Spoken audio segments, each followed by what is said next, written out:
Good morning, everybody. It's your boy, Mark, and MUFC fan. I know I haven't been on live on these times, but breaking news coming, guys. Is it the right decision? What went wrong? But Amorim, he has been sacked. Guys, what is going on with Manchester United? Ruben Amorim has been sacked this morning. Well, yesterday, basically, there was a meeting between him and Wilcox yesterday, and according to that meeting afterwards, Wilcox is set to inform the board this morning, which has happened, that Ruben Amorim will depart his role as Manchester United manager. Guys, what is really going on? What is wrong? INEOS out. I have to say it. They've been horrible. They made terrible decisions since coming to this club. And maybe Amorim might seem like a wrong decision now, but they were never prepared to back this guy. They were never prepared to back this guy. I do not understand what is going on. And I don't know about you guys, but as a fan, as a footballing fan, as a United fan, what is the reality? Where do we go from here? It's not that the world has ended. It's not that there's no other managers alive. But the mistake of INEOS is utterly incompetence. Utter incompetence, guys. And I know lots of people might be saying to themselves, Mark, you're celebrating. You didn't want this guy. You wanted him out. And that may be true. It may be true that I may not have wanted the manager. I did not trust the manager. I was not fully backing the manager. And that is true. But I wanted him to prove me wrong. I wanted INEOS to prove my inner thoughts wrong about them. A vanity project is not Manchester United. Sir Jim Ratcliffe, we thank you for what you think you have done. But a vanity project, we don't want to be a part of it. This is what we get for a vanity project, folks. It's not something that you want to see. It's not good for Manchester United. It's not good. I'm sorry. But we cannot keep doing and moving the way we have been moving. It's not good enough, guys. Man United fans need to wake up. We need to get serious. This is just one facet in the big problem that's overarching in Man United. And I said to fans, I said to everyone 3 years ago, when they announced the possibility of a sale, we should have protested. We should have stopped games because the ownership is not serious. Look at what happened to Ruben Amorim. Look at what happened to Ten Hag. A lot of fans are wondering, what do we do? Guys, we must come together as a fan base, one voice. It's that time. They are not taking us seriously.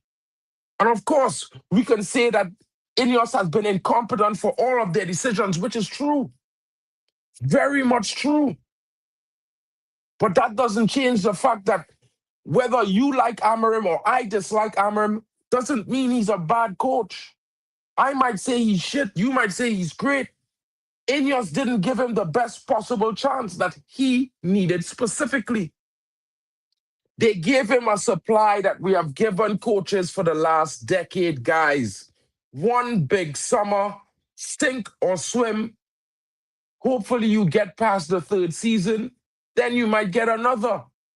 So basically, we're not building. We are not building, folks. It's the biggest disappointment that anyone could face waking up this morning as a Man United fan. We are not building. We claim to be building, but we're not.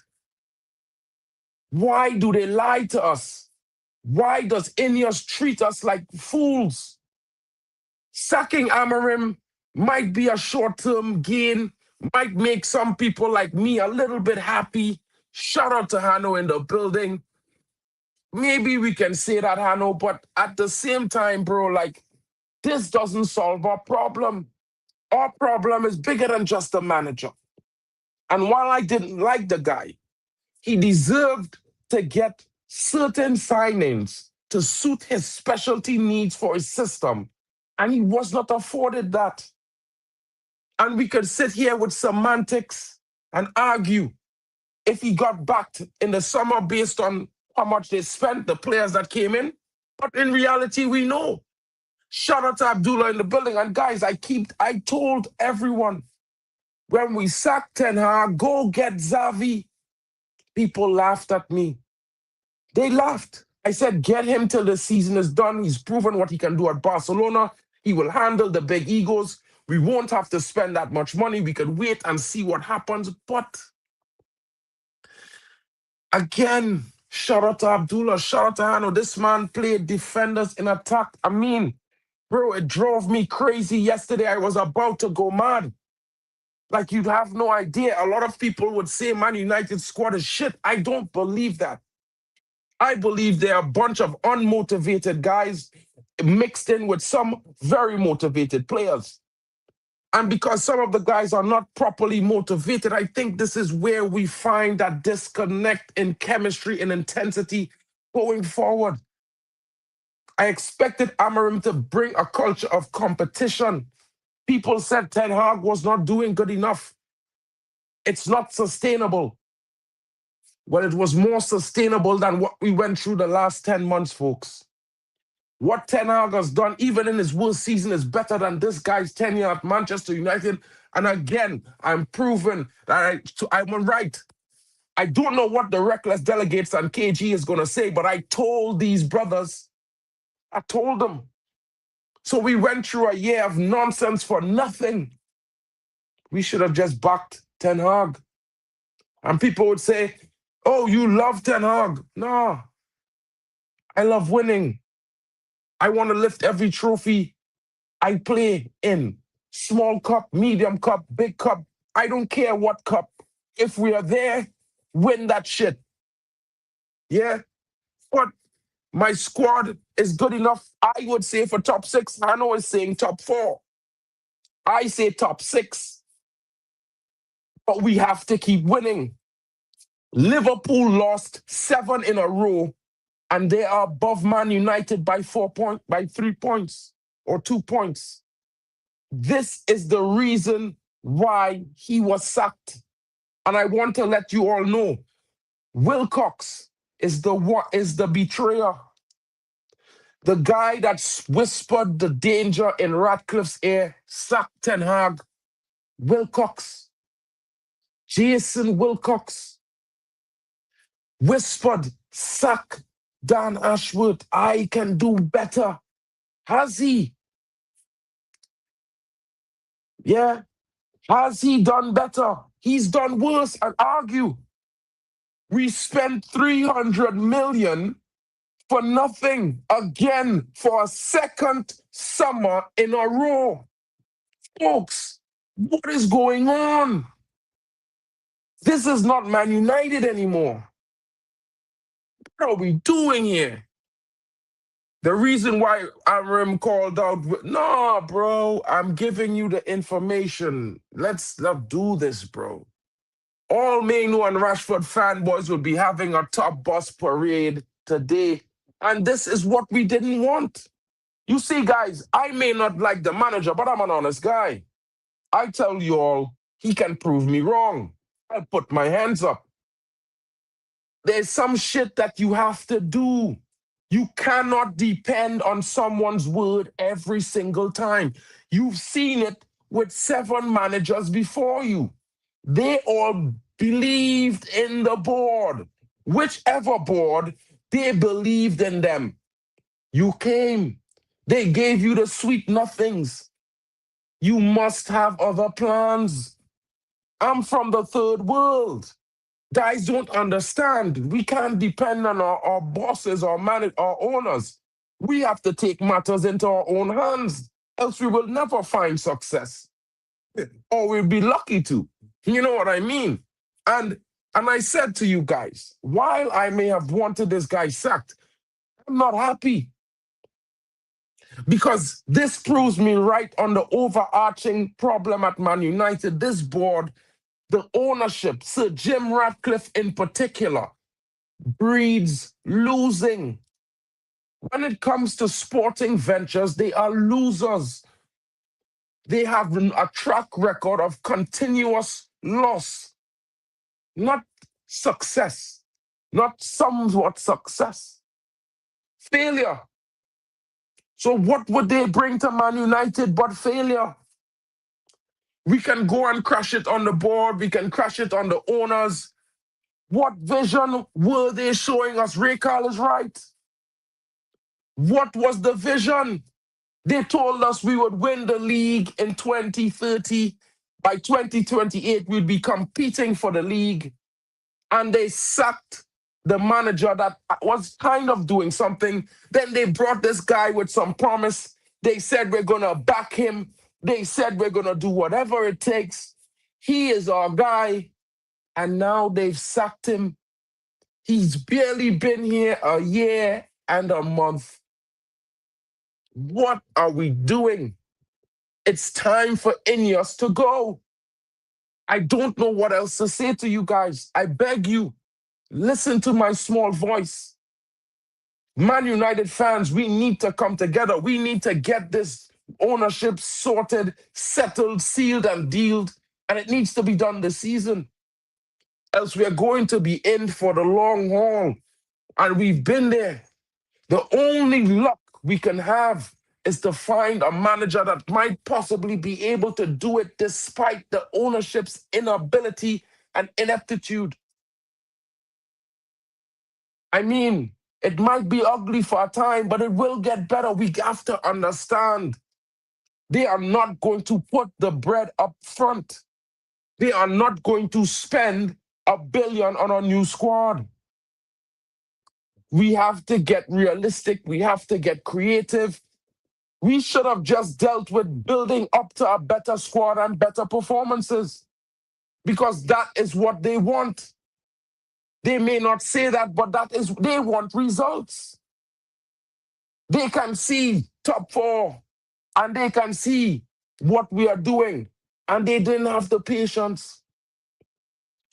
And some may argue we were destined to finish top 4 despite Amorim this season. But they was not taking the chances, guys. They not taking the chances, guys. I don't know what to tell you. I hate to be... Guys, whether I'm right or wrong, once Man United is successful, I am happy. I could be wrong like a ball. I could give the worst news and no one likes it because I'm always wrong, but Man United is winning. Bro, I will be happy. I will be dancing up and down, celebrating each day, because that's what I'm here for. I'm not here for this. This does not excite me, guys. This does not interest me. I don't know what it does to anyone. I don't know if anyone relishes in this sort of thing, but this is madness, guys. So let's just look back at a little bit of the performance. Ruben Amorim, these are some of the key quotes coming out from Man United based on the reasons why they sacked this guy.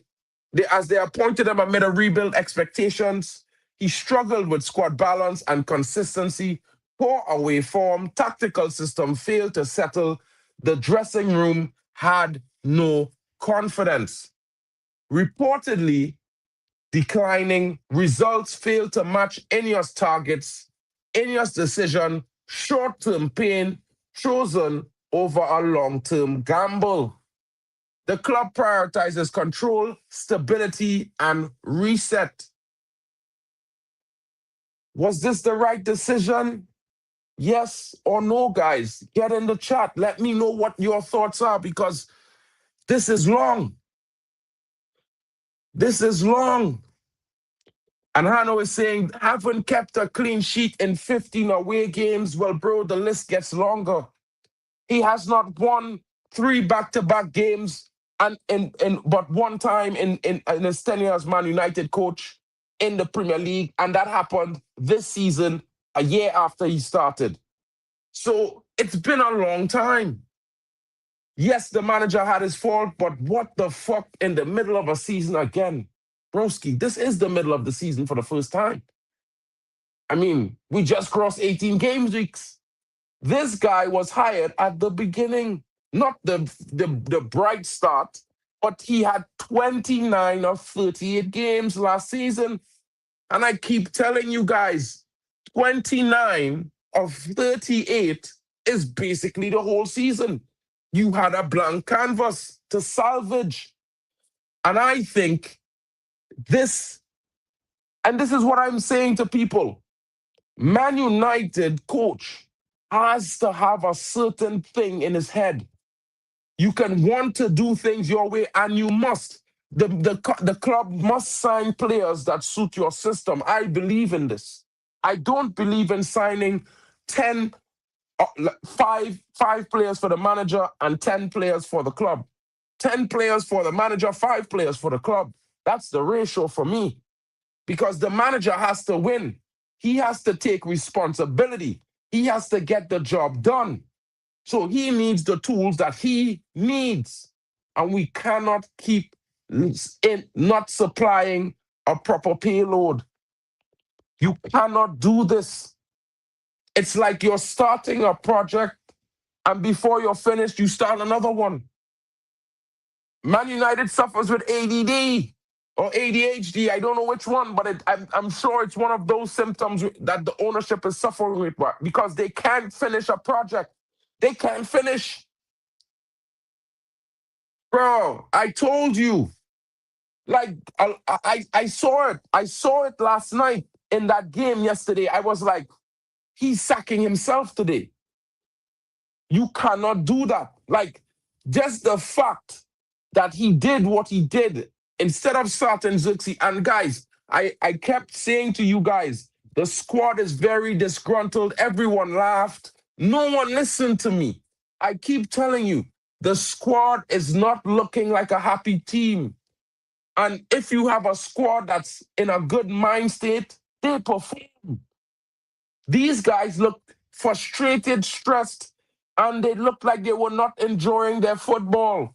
Even some of the new guys, like Mbumo, the first few weeks he was good, and after that he was not having a good time. You can see it with the performances. Neil Driscoll, big up to you, my brother. Long time no see. I hope you are well. Season's greetings and a bright and prosperous new year to each and every one of you who I have not seen before since the new year, but I'm glad to see you guys. I hope you're well. Big up to Neil. I'm not surprised as well. I think we should have sacked him at the end of last season when he lost the Europa League. I mean, the reason why I say this, guys, is because if you have one game a week, you have to be sensational. Man United has played in Europe for the last 15 years. And whether it was UCL or Europa League, we had Europe. And in that 15 years, we finished in the top 4 11 times. 11 times. So you have to understand, guys, the standard for Manchester United with Europe is top 4. You cannot get 15th. You cannot say without Europe, you're as good as 6th. That's difficult, guys. It's difficult. We have done, his biggest mistake was allowing Liverpool to overtake him after they lost 7 in a row. I can tell you now, guys, like, how is Liverpool above us by 2 points when we haven't lost and they've lost 7 in a row? We've lost 1 in the time they lost 7, and they are above us. And this is why the ownership gave up on this guy, because he cannot seem to get consistent wins. It's not good enough. Oh, bro. What I can tell you is that there are some talks happening. Not only Xavi is of interest, but there's also been other calls around the horn. Iraola is also been spoken to. They've also spoken to Glasner, which will be a difficult discussion because reports coming out from Germany is that Glasner is set to see out his contract. But this is not the only. There's problems at West Ham. Their manager, Lopetegui, is about to be sacked as well. So it's about to see a situation in this Premier League at this stage where there's about to be 2 to 4 managers being sacked. There's a possibility that another manager will be sacked at Wolves as well. It's getting very, very complicated in this time. I don't know what has happened, but it's like the manager sack race of the January window. It's weird, guys. I just woke up myself, bro, to head out for work, and I saw the news. I'm telling you, bro, like I woke up myself and I'm like thinking, yeah, I want this guy.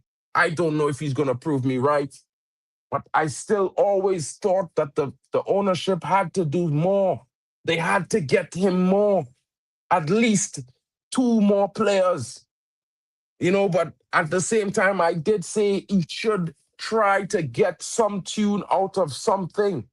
And I keep telling fans it's unrealistic that he cannot get a tune out of the academy players or some of the players in the squad. It's unrealistic. It's unsustainable. Because we are not a club that buys. We promote youth as well. And this is where it gets very complicated as a Man United manager, guys. Shout out to Trini Red Devil in the building, all the way in Trinidad and Tobago. Big up to you, my bro. Well, that draw against Leeds was the final straw, says Normality Taylor. Mark, waiting for operation. Bro, you are what? Wait, I'm not misunderstanding that, yo. Or are you waiting for the open heart surgery for Man United, or you're waiting for an operation yourself, my bro? Yeah. So, I mean, it was Normality agrees. He said it was coming. That poor form costed him. Now United needs to look for a manager that can get the club back to winning ways. Who is that manager, guys? There is lots of possibilities because, again, guys, what I would say to you is that it's a possibility that there's about 7 different managers, and you have to also look at the young guy, Rossini, coming in, who is having a talk with Chelsea today. He's a Man United fan. It's going to get interesting.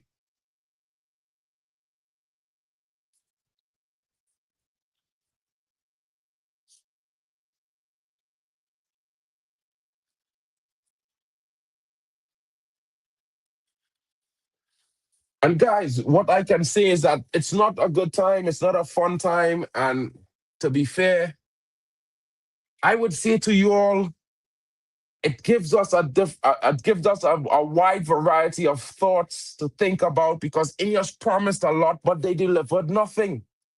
Currently, there are some interim options. There's a possibility Darren Fletcher might take over as interim coach for the next couple games, reportedly as the interim, while they search for a new candidate. The top list of candidates so far, currently Oliver Glasner, like I said to you all, but, has impressed. A lot of the potential with Glasner is based on the fact that he is trying to maintain his contract obligation to Crystal Palace, good or not, as a good person or loyalty or whatever. That is where the difficulty in that discussion comes. Don't know if they're going to convince him. Possibly, might. It's Man United.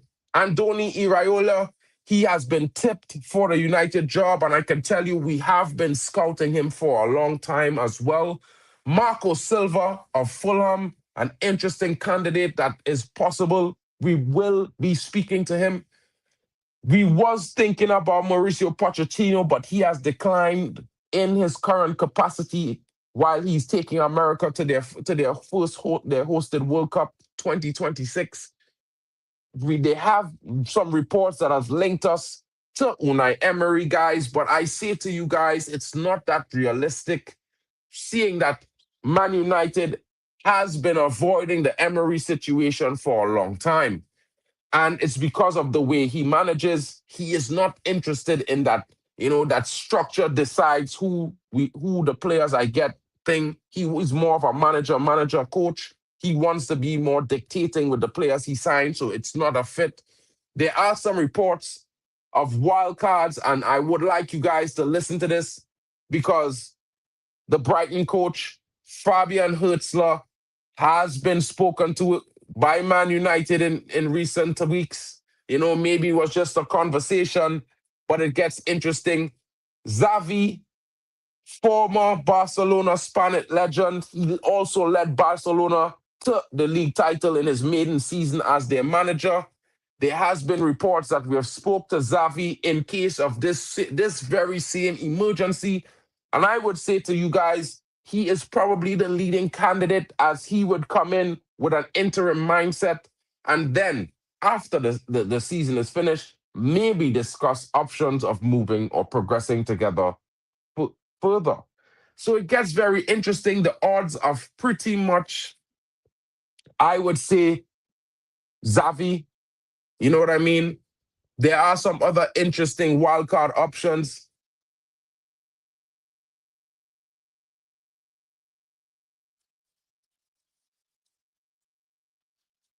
And I don't know, guys. But what I can tell you is that it's going to be a difficult next couple weeks in terms of Man United fans. It's not about caring for any of them, bro. I think we have to look at some of these. I won't say that it's goodbye to top six, my brother. The league is sort of terrible, and we probably will get a manager bounce. Yeah, we will get a new manager bounce this time, bro. I promise you. The squad will be happy.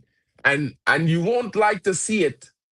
But yeah, I think we're gonna get a manager bounce. I think we'll go on a winning streak, to be fair. Maybe 5, 6 games. You never know. But yeah, that's one of the shitty things that I think will happen. Well, City is Saturday, my brother. City is this weekend. I think it's going to either be Xavi or it's going to be Darren Fletcher taking over as interim. This is why I'm saying to you guys.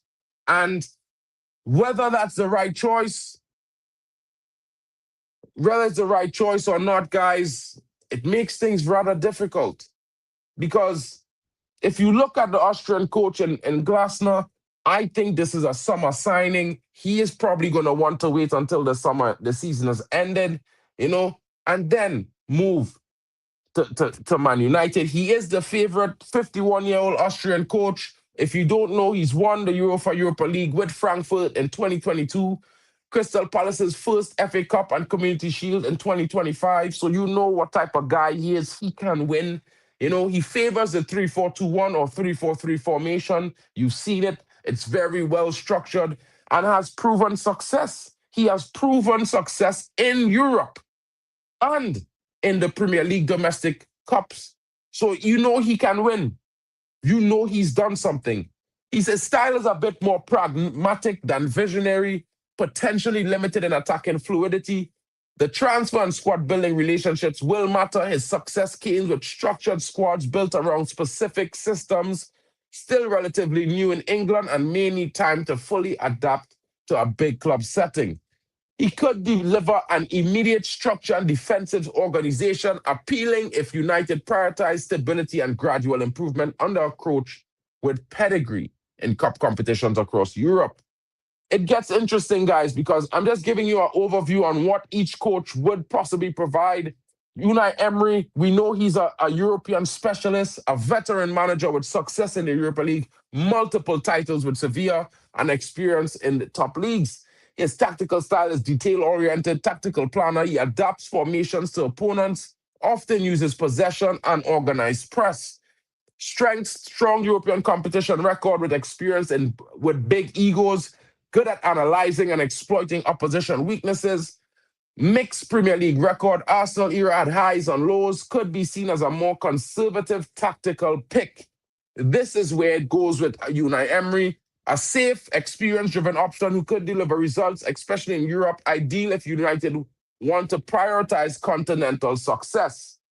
Andoni Iraola, And this is one of my favorites, guys. Up and coming Premier League coach, Bournemouth boss, was impressed in the Premier League, known for building organized teams. His tactical style often adapts systems to players' strengths and emphasizes cohesiveness in team play. Premier League experience and success against bigger teams, seen as an emerging young manager with potential to grow unlimited. Weaknesses: still developing his top club managerial credentials, could be a risk if United demand instant transformation. A progressive or an adaptable choice, possibly appealing for a long term project if United are prepared to invest time. And this is where it gets techie, guys, because as we can see, United doesn't have the time. Michael Carrick and Kieran McKenna are internal younger options, former United figures with strong club DNA. It could be interesting, but really pay attention to Xavi and Laurent Blanc, who has not been mentioned, what could be a high possibility. There's also possible reports of Zidane. And guys, while I might say, let's not look at that, I would like us to look at Xavi.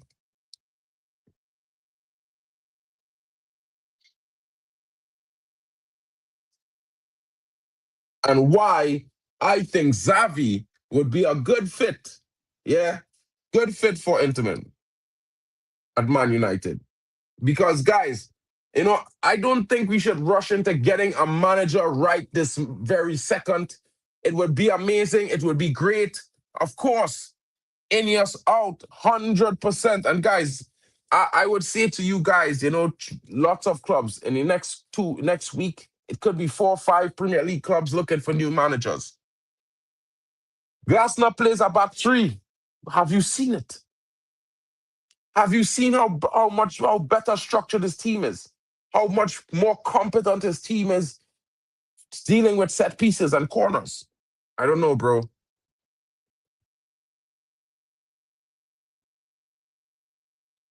Big up to you. Big up to you. We're going back to lacking goals again. I don't know. Maybe I think it's too soon to say that, to be honest, my bro. What I would say to you is this.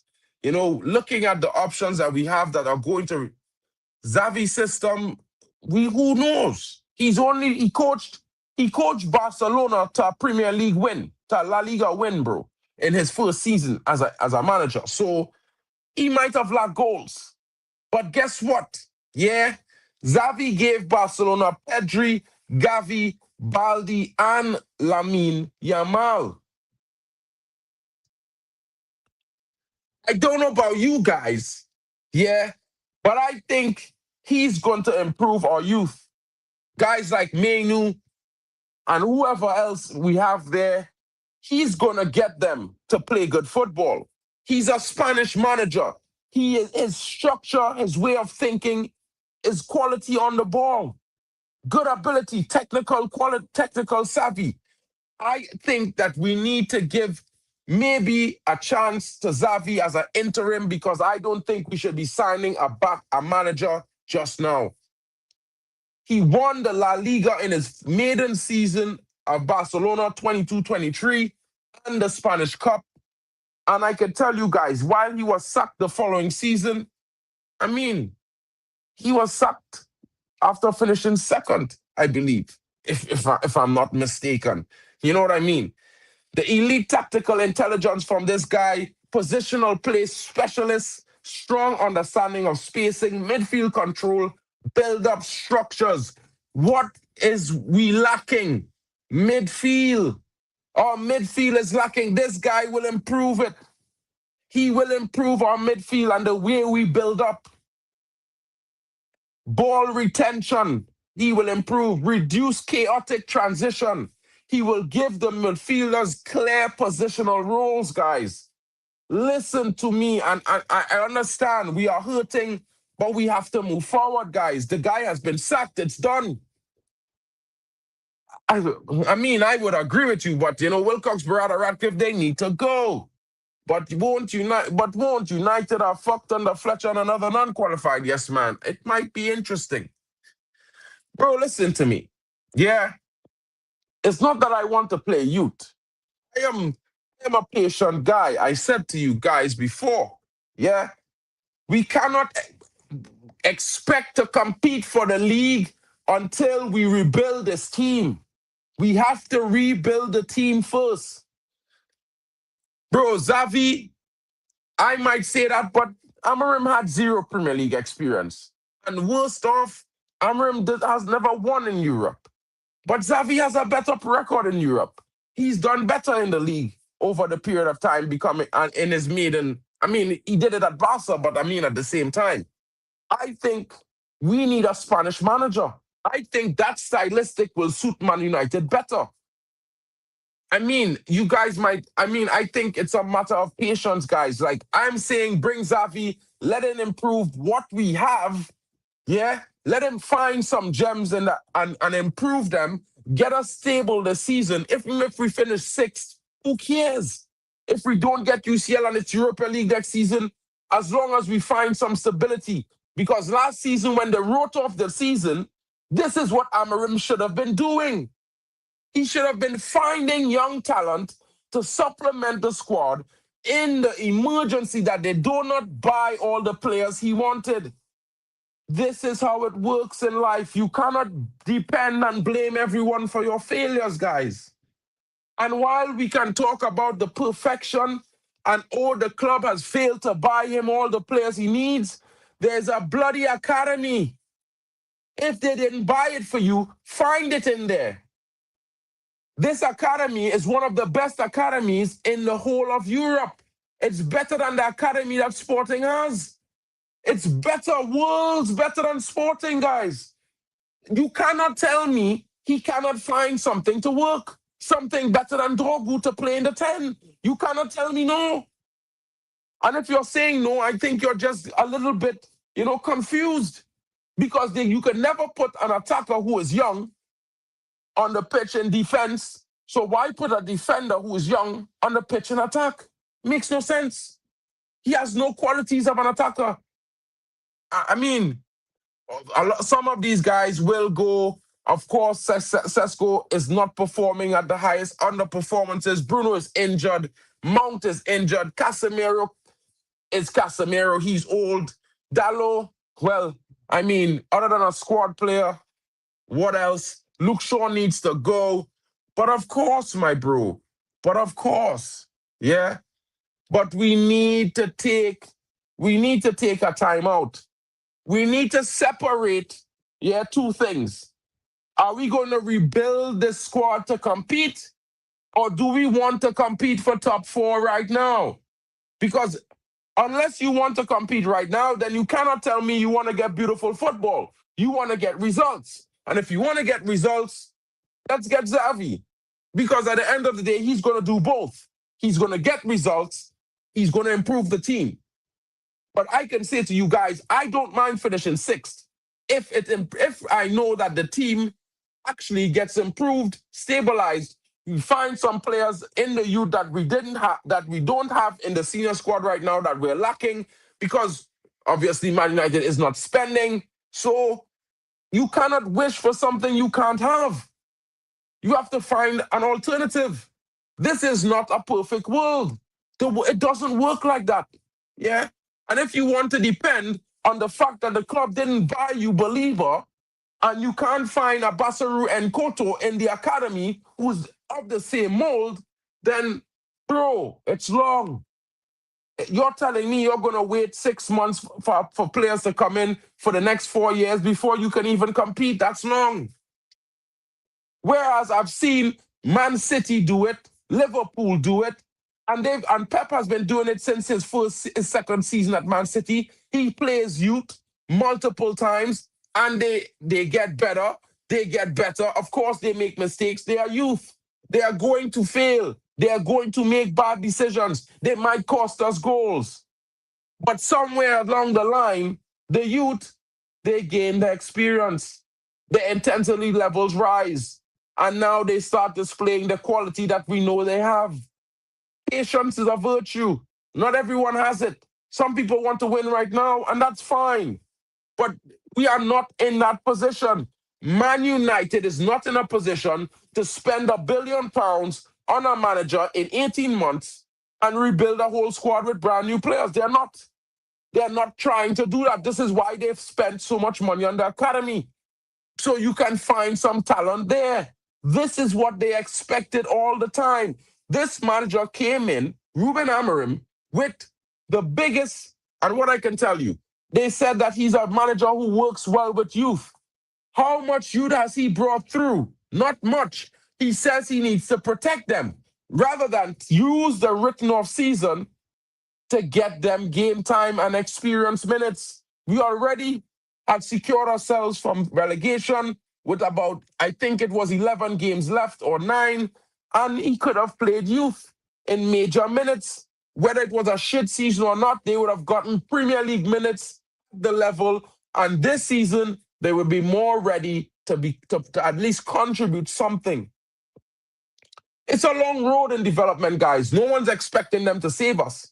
But if you're expecting to purchase Belieber every 6 months, well, bro, that's a bit of a long shot, guys. And you could say that, yeah, the club should be spending 300 million every summer, 150 million in January consistently.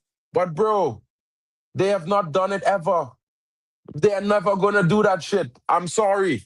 I wish they would. But we have seen their track record, and it's not that, guys. So let me know what you want to do. Believe in a fantasy or deal with the reality as it is and find another way. Because a lot of people sound like they've been making excuses because, yeah, okay, we've not rebuilt well for 10 years. Okay, cry about it. Keep crying. And I'm understanding that, so they don't care. You have to understand, the owners, they don't care. They don't care. Yeah? So while we care, they don't. You can't make you making excuses when you say a manager could only do good if we only buy. So what's the point of our academy? Might as well shut it the hell down. Shut the academy down. They're not good enough, and just go become a club, buys all their players. That is what we should do. Because according to some of you guys, that's what we should do. I'm not working for INEOS. In fact, I'm against them. Yeah, I never supported them one day in my life.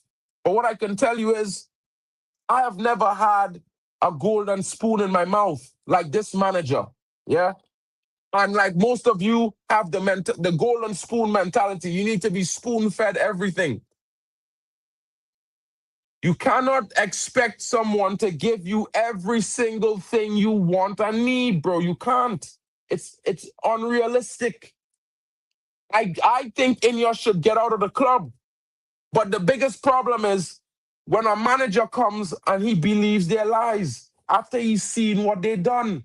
How smart are you? Do you actually believe if you see someone sideswipe someone and backstab them, they won't sideswipe and backstab you? It's just a matter of time, broski. It's just a matter of time before they do it to you. Come on, guys. 140 million for Greenwood? For what? We own the player. There's a clause in the sale. We can buy him back for the price we sold him, 39 million euros. Bro, this club is so foolish. And a lot of fans, I understand the ownership is not doing what they're saying. But we cannot keep depending on only that. Come on, guys. Use it. Don't lose it. There's alternatives. Find an alternative.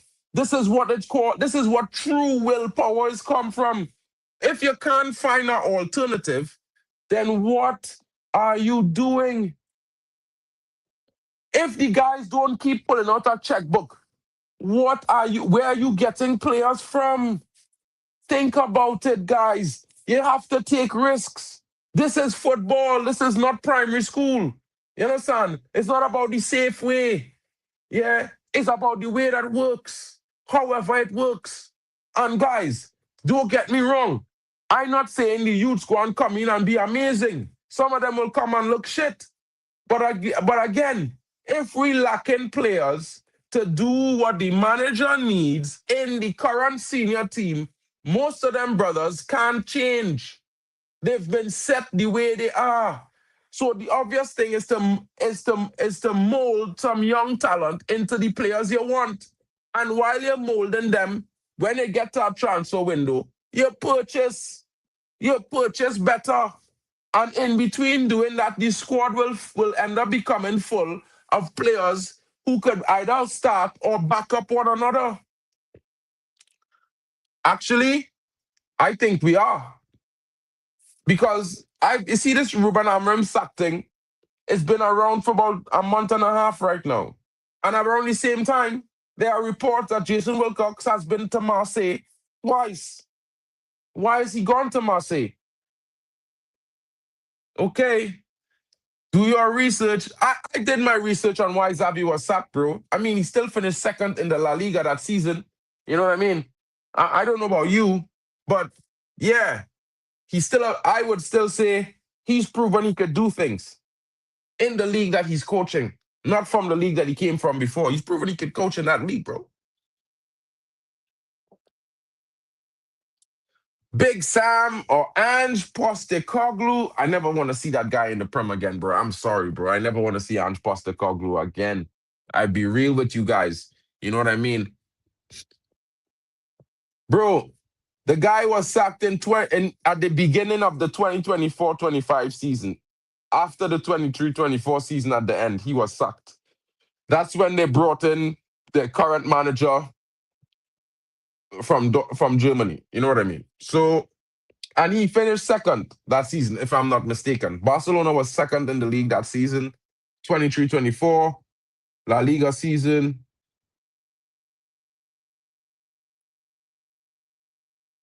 Yeah, Barcelona came second. They were how many points? They were how many points? They were 10 points behind Real Madrid. That's why he was sacked. I remember their owner said that it was embarrassing to finish 10 points behind their rivals Madrid. That's why he was sacked. You know what I mean? Big up to you, bro. I re-signed Greenwood and Football Manager, won the league and both domestic cups in my first season by reverting to a 4-3-3. Let me replace Amorim. I nominate you, Fred the Red, my brother. I nominate you for my manager candidate because I know you will get the job done, brother. You know what I mean? You will not be thinking about the fairy tales. You'll be thinking about winning on the pitch. And that's where it's at. And I keep telling everyone all the niceties that we like. It's all about winning on the pitch. If you can't win on the pitch, you people want a player with mentality, but we gave up the monster mentality of the season. We gave up the player with the most mentality that we have produced in maybe a decade. Mason Greenwood, he's doing it despite all the odds. Exactly what I told everyone. Everyone said, oh, he's going to be booed. He's going to be jailed. He's going to be this. He's going to be that. He was booed. He was jailed. Even the mayor of Paris said all sorts of things to the kid. And he was top scorer. 39 GA that season. Well, second top scorer. And this season, he is the top scorer. He's light years ahead of everyone else in the league with terms of goals and assists right now. What are we doing? How do you give up a mentality that great in a squad that's lacking mentality? These are the problems. This is why I told you guys. Cannot get caught up with the media drama. Leave the media drama to the media, guys. Stop listening. They hate us. If I show you the video for the last decade of the Player of the Year nominees in the Premier League, for a decade, it was mostly Man United, 5, 6 Man United players out of 7 or 8 nominees per award. That's why they hate us all. The media hates us because we had dominated a dynasty. Guys, we have to stop thinking like other teams. Stop looking at other teams, what they do. Why care? When we do what we do and win, that's where our focus must be laser tight. Of course, you can observe what others are doing, but you do not live based on others. Live based on yourself, guys. The biggest mistake Man United made is trying to become a good selling club like Brighton. Brighton never wins shit. You're a winning club, you don't sell, we make money otherwise. Why need to sell well? Why? Why need to sell well? If you win 2 trophies a season, that's 250 million. That's more money than you could sell 5 players. That's more money than we sold players for in the last maybe 7 years combined. Guys, come on. Come on. Come on. Come on, guys.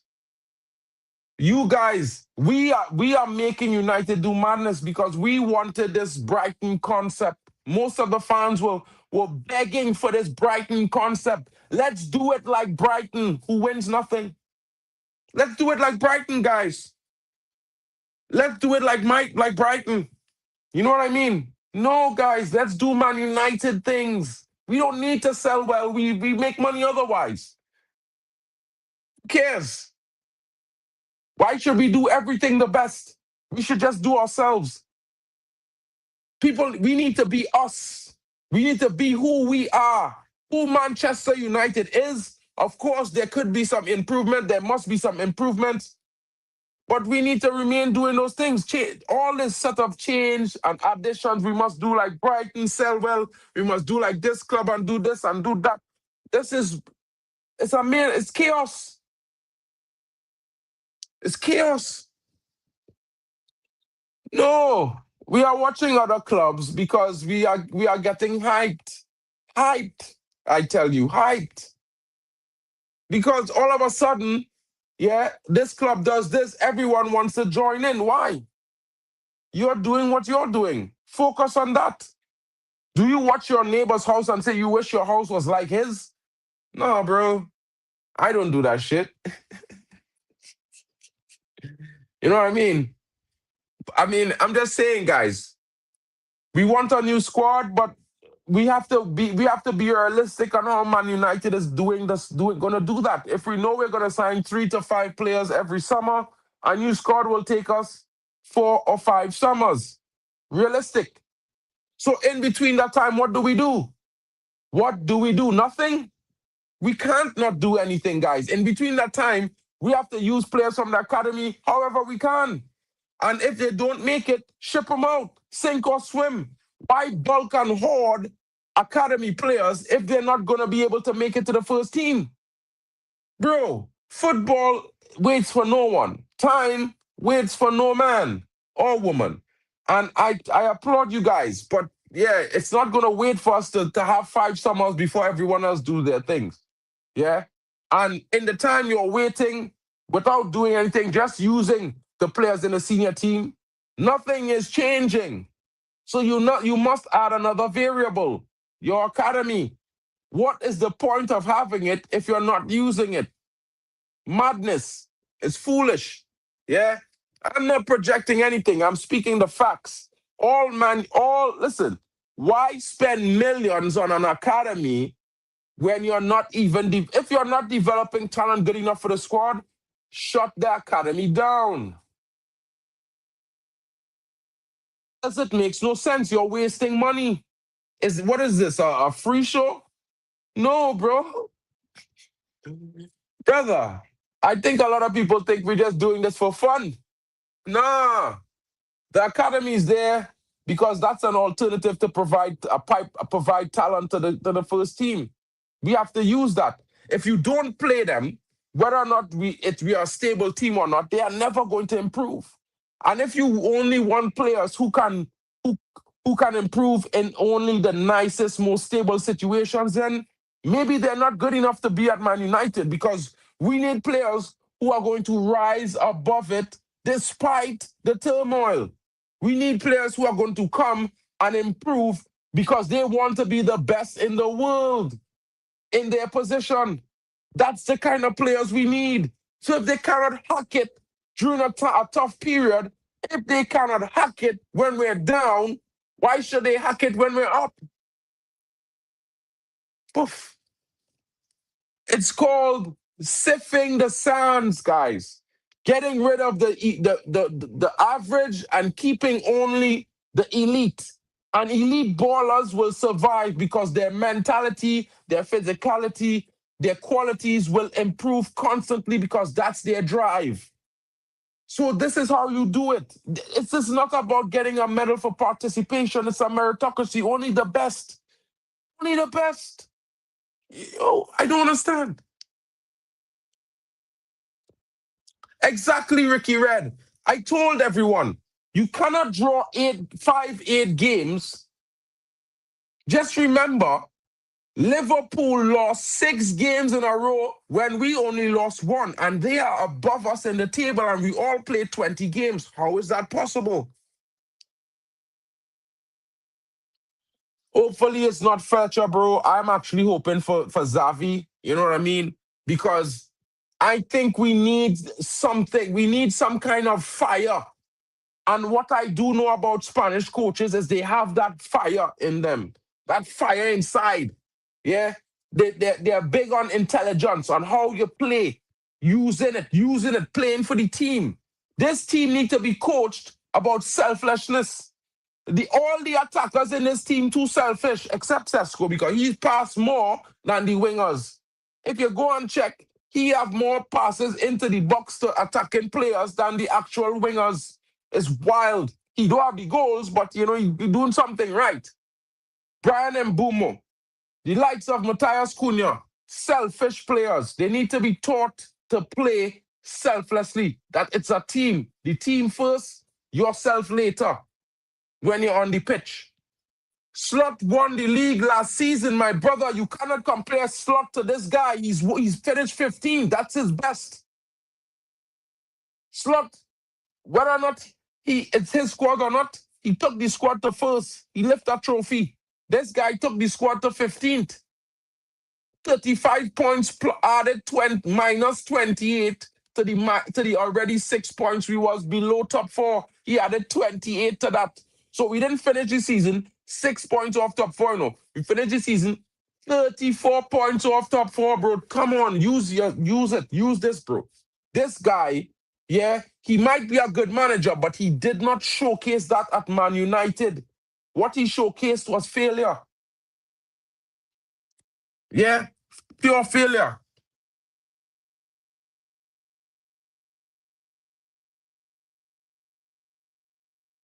Fletcher definitely ain't qualified, bro. I'm telling you, boy, Reds, boy.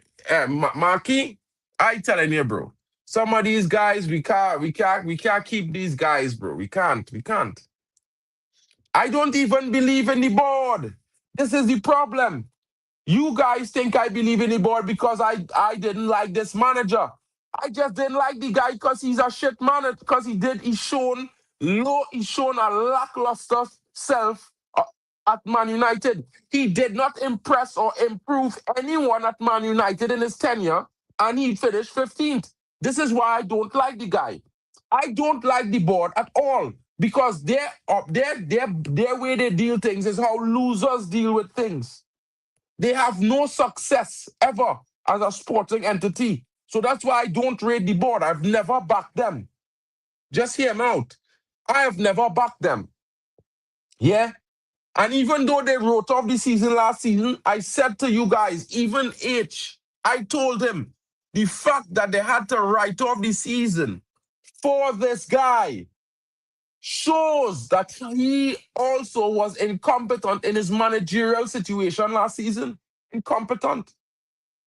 And I told H that he could tell you guys in the chat. I said to him, if we have to write off the season because this guy can't find a way to get wins and get results, yeah, and he just want to stick into the mindset, well, I just go and do me, that's on him. You could blame the board for hiring him. You could blame the board for not buying him players when he came in January window. But you can't blame the board for the fact that he watched the team lose and didn't make any changes in game to the tactics or to the starting 11 until it was too late and the game was already lost. His in-game management is the worst among all Premier League managers, in my honest opinion. This tenure at Man United is the worst tenure of any manager I've ever seen at a big club. I can't lie. It's worse than even Harry Potter, Graham Potter. Graham Potter have a better record than this guy, bro. I don't even understand how. And man, them still want to tell me it's just the board fault. Bro, this guy deserves to be sacked. The way he operated was like a spoiled child. Yeah, if I don't get what I want, we will lose, and I'm cool with that. That's the mindset of a mediocre loser, guys. Don't let your kids follow this example. Yeah, not because you don't get everything you want and need means you can't find an alternative. Use this. God gave you a brain, an ingenuity, creativity. Don't misuse the talents that God gave you guys. Trust me when I say this. Yeah.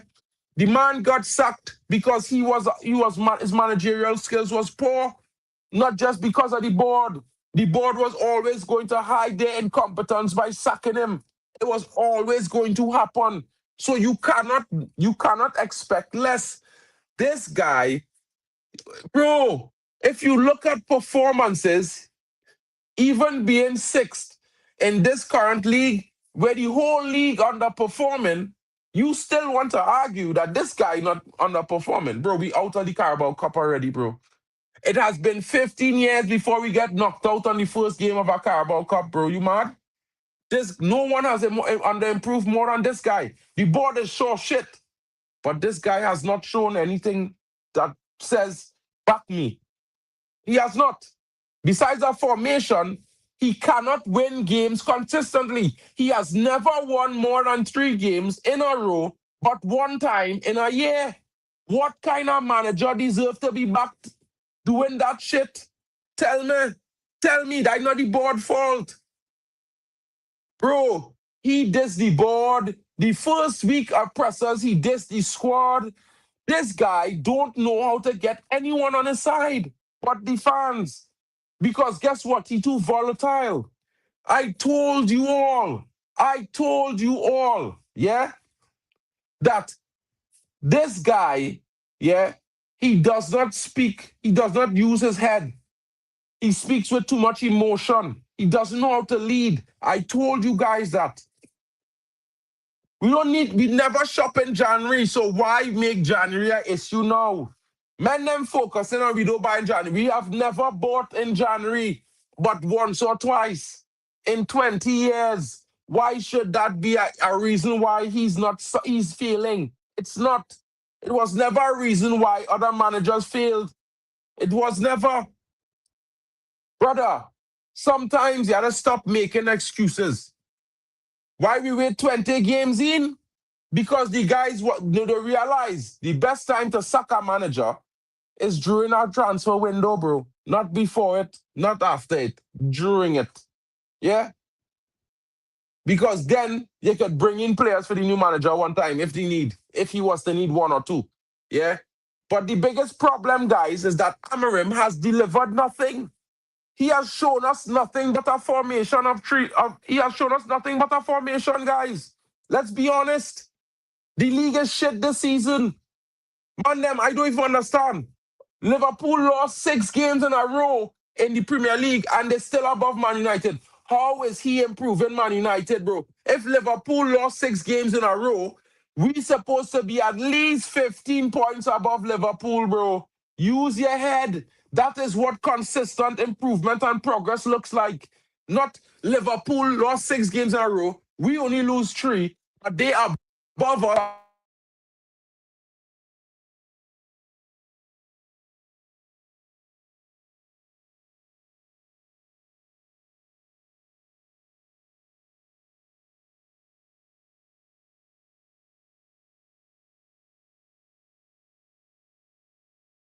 And the funny part is, imagine, look at this idiot. Look at this silly Liverpool fan laughing. A silly Liverpool fan who lost the most games of any top club in the league this season, lost his win record at Anfield, and in the next 6 weeks, he probably will be about 8. But let him laugh. Bro, this guy's not even that good, bro. Relax. Yeah, true, but broski, all I have to tell you is this, yeah? Stop looking at those situations and circumstances, bro, and focus. Yeah. We never win. Bro, listen, yeah, I can tell you this much. Amorim never win 5 games in a row at Man United, not once. And if he can't do that, he don't deserve to be Man United coach. You can't blame the club for that. You can't blame nothing else for that other than your lack of competency, bro. Because guess what? This team, before you came the season before, went on a winning streak of 7 games in an injury crisis. Yeah? So don't tell me this team can't beat teams in the Prem and win more than 3 games in a row, bro. Stop making excuses for this manager who cannot win. The fact of the matter remains, the guy cannot win consistently. That have nothing to do with anybody else, but his decisions most important because he not winning consistently against no teams. Not the last place team Wolves, not 19th place team, not 17th place, not 3rd place, not 10th, not 11th. Bro, come on, bro. Come on, bro. The owner sucks, yes. But let me tell you something, yeah? If you take responsibility to do a duty, by God, find a way to do that duty, bro. Don't tell me the owner didn't give you the most luxurious fitting of amenities or facilitations, yeah? And that was why you failed. Because, bro, if you look around the world, it have people doing the same jobs with different sets of tools, and we could argue who is the best in the world, bro. It have guys in the world using hand tools better than men using with machine. Understand what I'm telling you? The machine might be easier, but the men with the hand tools, just give you a better design every time. Yeah? So sometimes, bro, it's not about having it all. Sometimes it's about using it wisely. And this is the biggest problem with Ruben Amorim. He did not use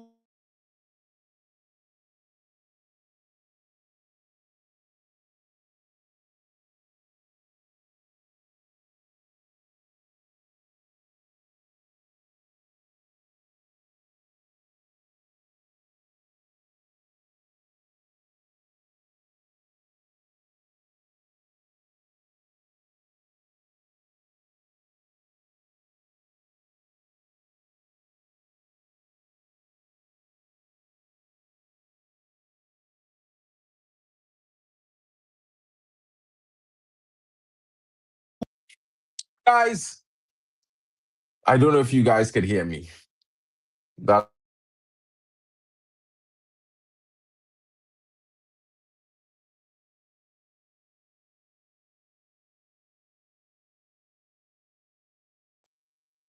can you? Hello, anyone there? Bro, forget Ten Hag. Fuck he. Fuck Amorim. Fuck all of them. What I'm trying to tell all is stop trying to blame the failure or success explicitly on the club. The club owners are shit, yes, but a manager could have success despite them. Despite. Yeah. There's different ways. Big up Jack. You know what I mean? Like, bro, you can't always buy all the players for a manager. Look Slot get 300 million in players and lost 6 in a row. 6 in a row, King. Slot get 300 million in 2 players, and one of them player cost 150 million. He just scored his 2nd goal in the 20th game of the season. Like, how shit is that?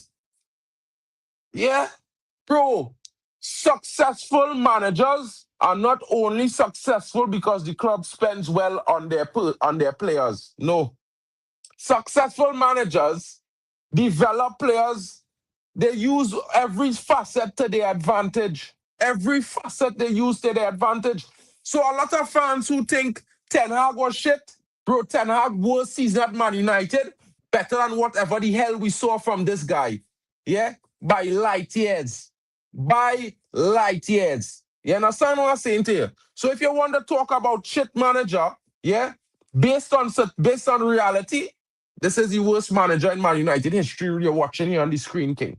Yeah, Ruben Amorim. So if it is you want to make up stuff because you're emotionally charged, bro, big up to you.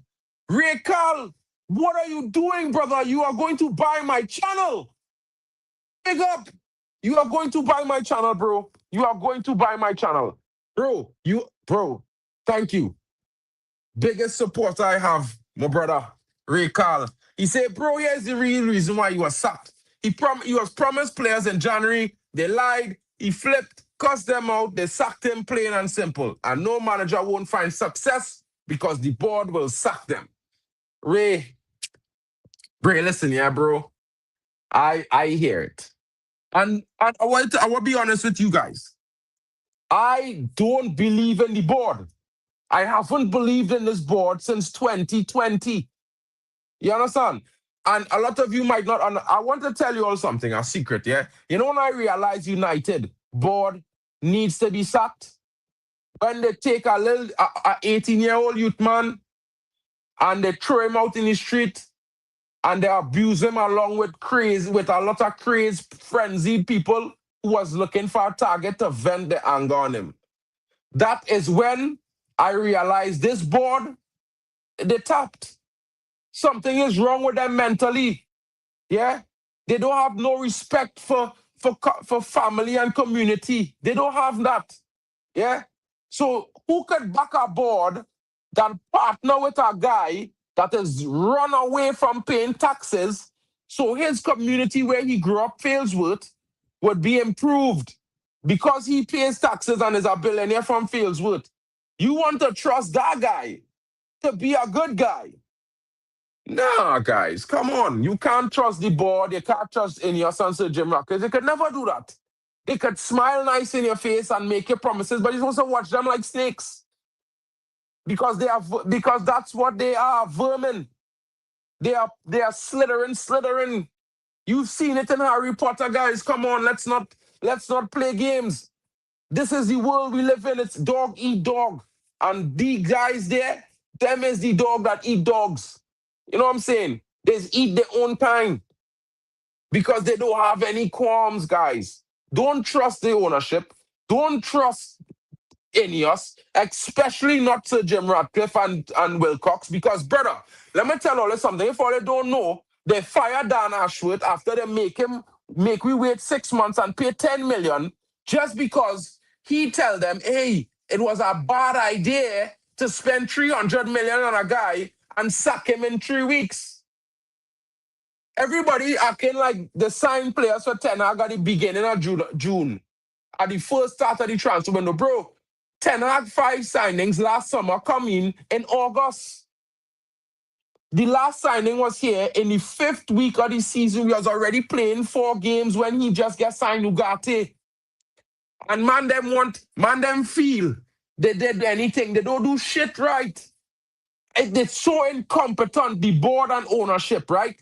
Bro, I don't understand how there's billionaires, how they're making all them $1 million and they're so incompetent at their jobs. It is unbelievable how incompetent and wealthy these people are off of being incompetent. I don't know about you guys, but I just watched that like, how in the world we employing these guys and paying them hundreds of thousands a month and they're so incompetent. They're so incompetent. Despite the owners, they can't even get Man United a strong plan to have success despite the owners they're working for. No, but they happily cash in the checks to the bank.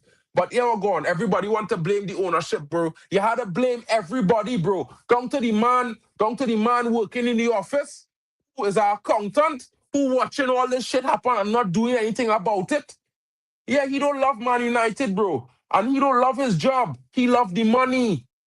The money. All of them love the money, bro. All of them had to go. The moment Sir Jim Ratcliffe come here and didn't buy this club outright, I told everyone he was never going to. It was just about making an extra buck with the Glazers. The man, because he don't pay taxes in England, is why we have to shut down all the foundations. I don't know if all they know about all the laws, but this is why we shut down all we foundations and all the charity work that we do, because we can't, because he would have to pay taxes in England. But no, they love the fans and they love everybody and they're nice. Bro, Amorim make big mistakes believing in these people that they would ever have his best interest at heart. You understand? I'm not making that mistake, guys. I love United too much. I grew up loving United from a youth man, 4 years old. United is the only football club I know that when I open my eyes, I just think, Man United, what Fergie would do. Yeah, the way these players dominated our era, they set a lot of people where they live their life because guess what? They inspired people. Bro, you could believe in some of these fools. after going through all of that all your life, seeing the majesty of this club, you could believe in some of the bullshit Ratcliffe and them trying to sell y'all? I don't know, guys. I can't. INEOS out is definitely the agenda, bro. We need to, if we had a riot, you know, guys. I telling you all, I mean, I shouldn't say this, but guys, I tell you all, if we don't stop some games, not gonna get better, guys. Bro, I can't, bro. I can't. We got to walk on in the building. Just, bro, listen to me, bro. Like, let me be honest with you, bro. I, as a guy, have real high expectations.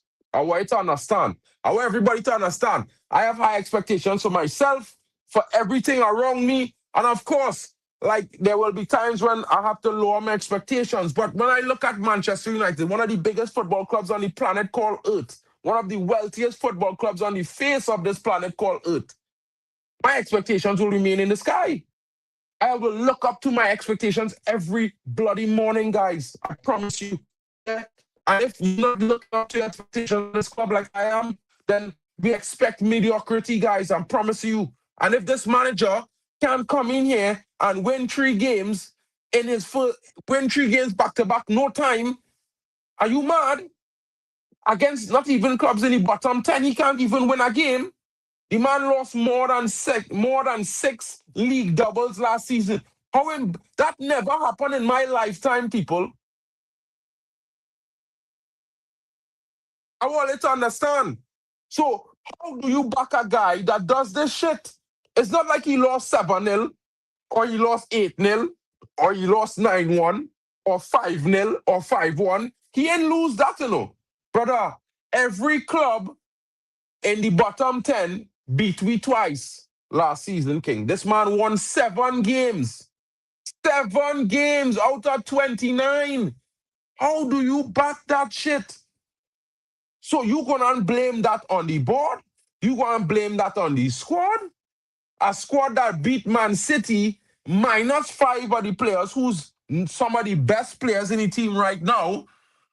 You telling me that the squad minus them 5, minus the 3 that we signed this summer, that beat Man City, who win the league, can't beat the teams in the bottom 5 teams in this league?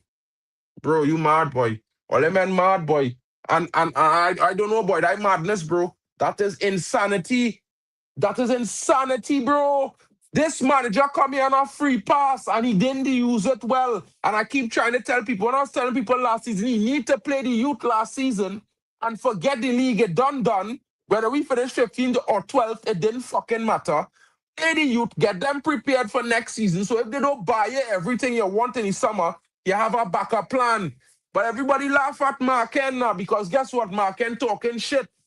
You know? Marken talking shit. But look at it. Look at what tell Oli and look at what happened. Is the same thing. I would have sucked, bro, GB, bro, cuz I'm telling you, bro. Broski, this is disappointing, bro. Yeah. I would have sucked him in the summer. The moment he lose the Europa League, I would have sucked that, brother. Because let me tell you something, yeah? And I want you all to understand something.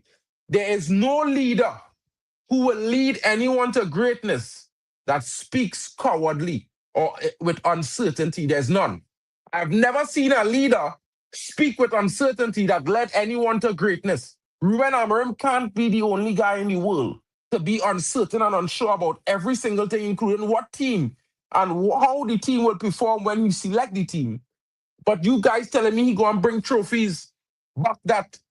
You know what I mean? Back that. Back fucking what, boy? Bro, you need to give people reasons to back here, bro. It's like, I have to give you guys good reason to watch this stream. Watch whatever stream I put out. I have to come out. I have to do my research for hours. Find content. Read it up. So I memorize half of the stuff I'm talking about.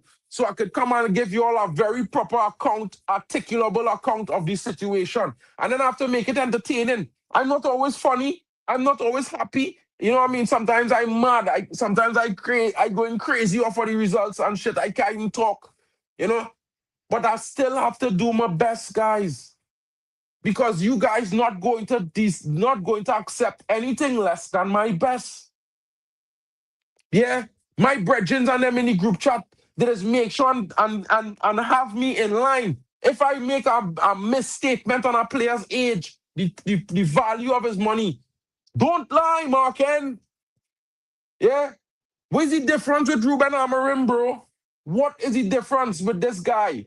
Why, when he make a mistake, no, let's blame the ownership. So let me blame YouTube for why Marken not giving you all the best stream and they do have 100 chatters in the chat. You know what I mean? Let me blame YouTube for why you guys not liking my streams. Let me blame YouTube for that, because guess what? YouTube not promoting my stream as much as it should. No, fellas, no, my legends. You know what I mean? I can't do that. I have to find a way to make YouTube show a little more, to make you all want to like my stream more, to make you all want to come in and chat even more. I have to find that way myself, people. Promise you all, yeah? So what's the difference with Amorim, King? Tell me now why Amorim deserve, yeah, to get all the players he want when basically, yeah, he not improving anyone that he have currently, yeah. In fact, the team was the team regretted sacking Ten Hag. I bet money. I could bet money today if we do a poll with the players, let me say, an anonymous poll with all the United squad, I bet money they would choose Ten Hag over this guy. You know why? Because for the last 6 months, when you watch these brothers, you could see they're agitated. You could see that and even Brian Mbeumo is not the Brian Mbeumo he was at Brentford.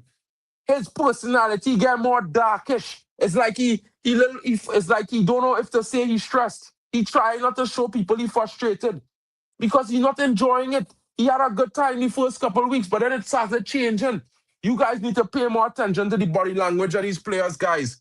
You cannot say that the manager could just do whatever and say whatever, and players is just robots. They have to do whatever.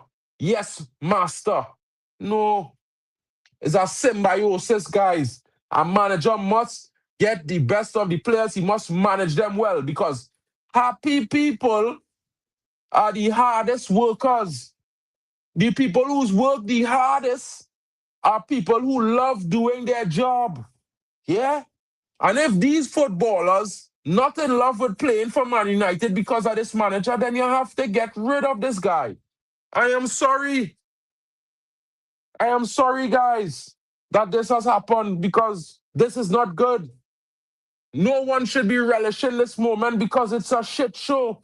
It's an embarrassment to the magnitude of the size of our club, to the stoic nature of our fan base. This is an embarrassment. It should not be celebrated. So whether you're happy he's sacked or you're sad, it's a fucking dark day for Man United, folks. Promise you. Yeah? Shout out to each and every one of you. Thank you so much for joining. Big up. Have a wonderful day. We'll be back later on with more information and updates on who will be taking over as interim. Of course, they are top candidates. I told you guys Fletcher. There's also the options that I told you all before. Xavi is there. He is one of the clear favorites as an interim. And of course, some people thinking Michael Carrick is a possibility, as well as McKenna.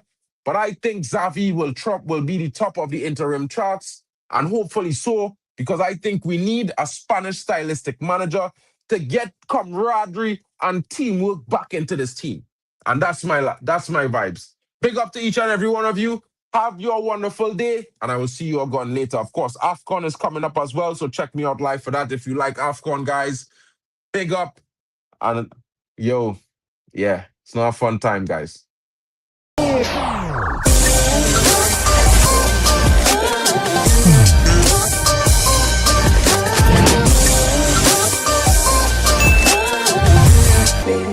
Baby.